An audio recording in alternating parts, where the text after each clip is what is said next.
कुछ सीटों पर हो जाएगी बीजेपी की जमानत जब्त।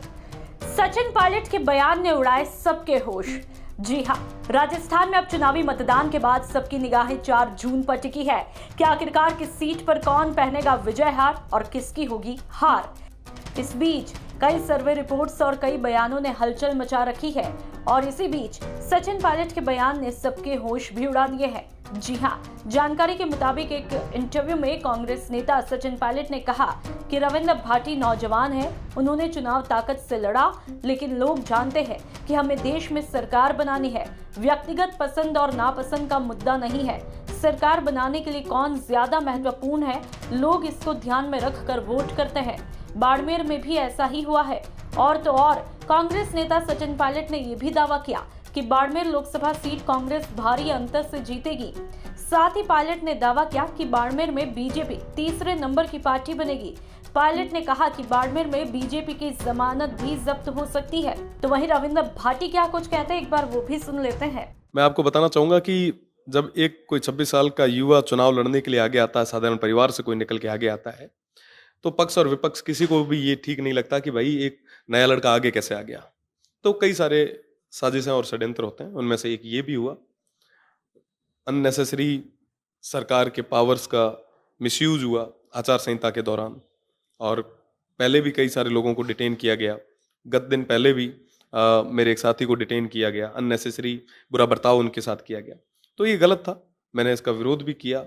मैं धन्यवाद देना चाहूँगा प्रशासन को कि उन्होंने सस्पेंशन का ये ऑर्डर निकाला। पर मेरा साथ में निवेदन कि ऐसे तमाम लोग जो खाकी को बदनाम करने का काम कर रहे हैं, उनके खिलाफ सख्त से सख्त कार्रवाई होनी चाहिए, ताकि आम जन का विश्वास सिस्टम पे बना रहे।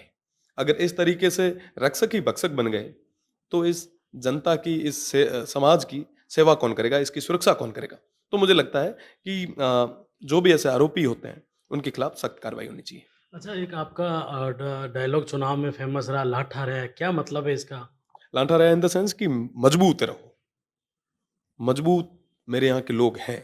आप सोचो कि आज़ादी से लेके अभी तक पीने के लिए हमारे पास पानी नहीं है, फिर भी हम 10-10 किलोमीटर तक पानी लेने जाते हैं और बिना पानी के हम सर्वाइव कर रहे हैं, बिना किसी संसाधन के सर्वाइव कर रहे हैं, बिना किसी योजनाओं के धरातल तक पहुंचे हुए फिर भी हम सर्वाइव कर रहे हैं। डीएनपी जैसे क्षेत्र में मेरे लोग आज भी सर्वाइव कर रहे हैं। तो मजबूत हैं वो, लांठे हैं वो, और उनसे वही निवेदन करना चाहूंगा कि कुछ दिन और मजबूत रहो, लांठे रहो, और थोड़ा दिन पचा थारो भाई जदे हुए देश रिसंगा मोटी पंचायत रमी ना जा है, तो मजबूती में ना थारी बात ना होती तक राख से। जी, जिस तरीके से दिल्ली के मुख्यमंत्री अरविंद केजरीवाल जेल से बाहर आए हैं, जमानत पर आए हैं, कुछ ज़्यादा ही एग्रेसिव हो गए। क्या लगता है आगामी जो जितने चुनाव के जो चरण शेष है, कितना इफेक्ट पड़ेगा इससे? जाहिर सी बात है कि कंपटीशन टफ होना चाहिए।